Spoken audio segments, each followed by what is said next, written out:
اعوذ باللہ من الشیطان الرجیم بسم اللہ الرحمن الرحیم وَتِلْكَ حُجَّتُنَا آتَيْنَاهَا إِبْرَاهِيمَ عَلَى قَوْمِهِ نَرْفَعُ دَرَجَاتٍ مَّن نَّشَاءُ إِنَّ رَبَّكَ حَكِيمٌ عَلِيمٌ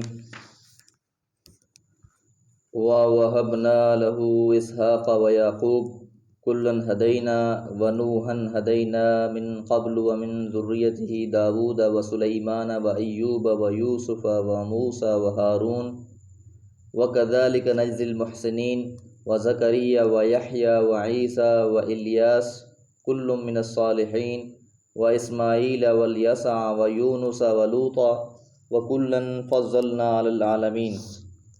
سورۃ الانعام آیات 83 سے 86۔ وَتِلْكَ حُجَّتُنَا، اور یہ ہماری دلیل ہے، آتَيْنَاهَا، ہم نے عطا کیا ہے اسے، ابراہیم علیہ السلام کو، اعلیٰ قومہ، اپنی قوم کے مقابلے میں۔ یعنی جو عقلی دلائل پیش کیے ابراہیم علیہ السلام نے، یہ دلائل اللہ تعالیٰ کی طرف سے عطا کردہ تھے۔ یہ علم تھا جو ابراہیم علیہ السلام کو اللہ تعالیٰ نے عطا کیا تھا۔ اس سے مراد یہ نہیں ہے جو خاص طور پر انہوں نے مثالیں پیش کی لوگوں کے سامنے، چاند کی، سورج کی، ستاروں کی، کہ معاذ اللہ کوئی حضرت ابراہیم علیہ السلام کو اپنے رب کے پہچاننے میں کوئی غلط فہمی تھی تو وہ اپنی رب کی تلاش میں یہ سفر کر رہے تھے، جس طرح بعض لوگوں کا خیال ہے۔ ایسی بات نہیں ہے، بلکہ یہ اللہ تعالیٰ کی طرف سے عطا کردہ ایک علم تھا اور حجت تھی، دلیل تھی، جس کے ذریعے سے حضرت ابراہیم علیہ السلام نے اپنی قوم کو سمجھانے کی کوشش کی کہ یہ سب کی سب چیزیں اللہ کی مخلوق ہیں اور یہ کسی بھی لحاظ سے نفع و نقصان کے مالک نہیں، یہ خالق نہیں ہیں، خالق ہمارا اللہ سبحانہ و تعالی ہے۔ تو اسی طرف یہ اس آیت مبارکہ میں اشارہ ہے۔ نرفع درجات، ہم بلند کر دیتے ہیں مقام، درجے، من نشاء، جس کے چاہتے ہیں۔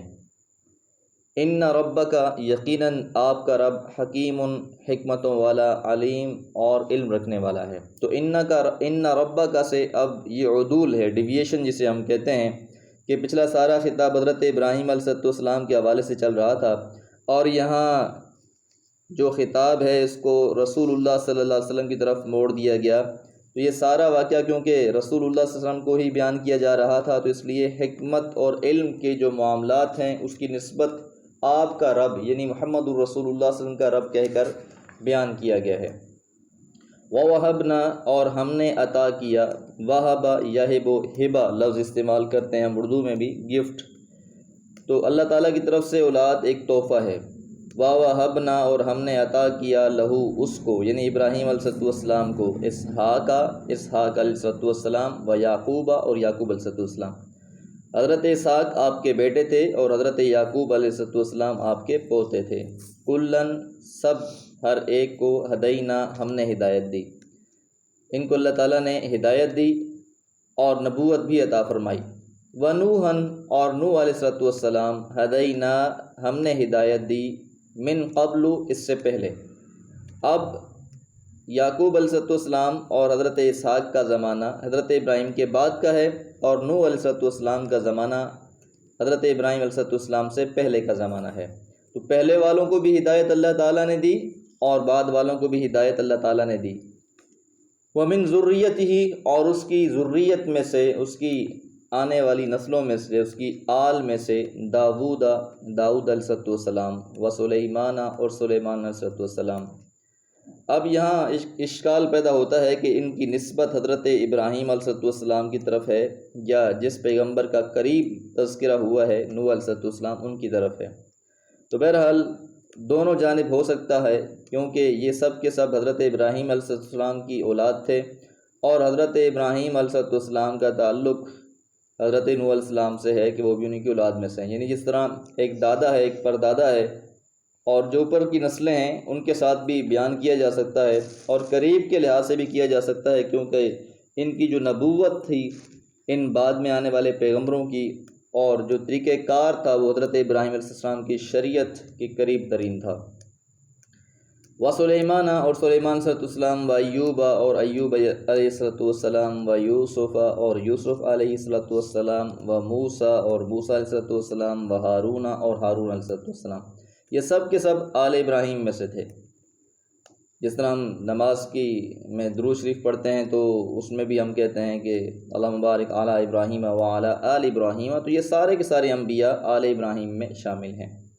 وَكَذَلِكَ اور اسی طرح نجزی ہم بدلہ دیتے ہیں، ہم جزا دیتے ہیں المحسنین نیک لوگوں کو، کہ جو لوگ بھلائی کرنے والے ہیں، نیکیاں کرنے والے ہیں، اللہ تعالیٰ ان کو بھلا بدلہ عطا فرمانے والے ہیں۔ وَزَكَرِيَّا وَيَحْيَا وَعِيسَىٰ وَإِلْيَاسَ، حضرت زکریا علیہ السلام، حضرت یحییٰ علیہ السلام اور حضرت عیسیٰ علیہ السلام اور حضرت الیاس علیہ السلام، کل سب کے سب من الصالحین نیک لوگوں میں سے تھے۔ تو یہ بھی انہی کی آل میں سے ہی ہے، حضرت ابراہیم علیہ السلام کی آل میں سے ہی تھے۔ واسماعیل اور اسماعیل علیہ السلام، اب وہاں تک جو وہ سلسلہ تھا وہ اس نسل سے جو خاص طور پہ حضرت اسحاق علیہ السلام سے چلی تھی، کیونکہ حضرت ابراہیم، حضرت اسحاق، حضرت یعقوب اور پھر انہی کی آل میں سے یہ سب کے سب پیغمبر تھے جن کا اوپر تذکرہ ہو چکا۔ اسماعیل اور حضرت اسماعیل علیہ السلام بھی حضرت ابراہیم علیہ السلام کے بیٹے تھے اور حضرت اسحاق کے بھائی تھے۔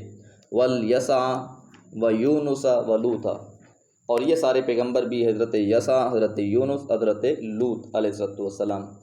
اب یہ تین تو ان میں سے مشہور ہیں، حضرت اسماعیل بھی، حضرت یونس بھی، حضرت لوط بھی۔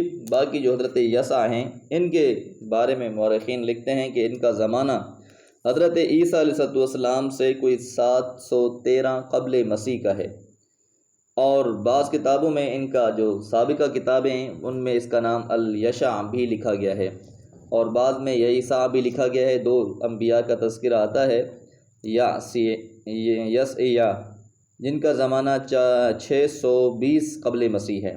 بہرحال جو پہلا نام ہے الیشع اس سے یہ زیادہ قریب لگتا ہے، اور یہ زمانہ تقریباً کوئی 700 سال پہلے کا ہے حضرت عیسیٰ علیہ السلام سے۔ وَكُلًّا اور سب کے سب فضلنا ہم نے ان کو فضیلت عطا فرمائی علی العالمین جہاں پر، کہ جو بھی تھے اللہ تعالیٰ کے خاص اور چنیدہ بندے تھے، اللہ تعالیٰ کے برگزیدہ بندے تھے، اور اللہ تعالیٰ نے ان کو ایک مقام عطا فرمایا تھا۔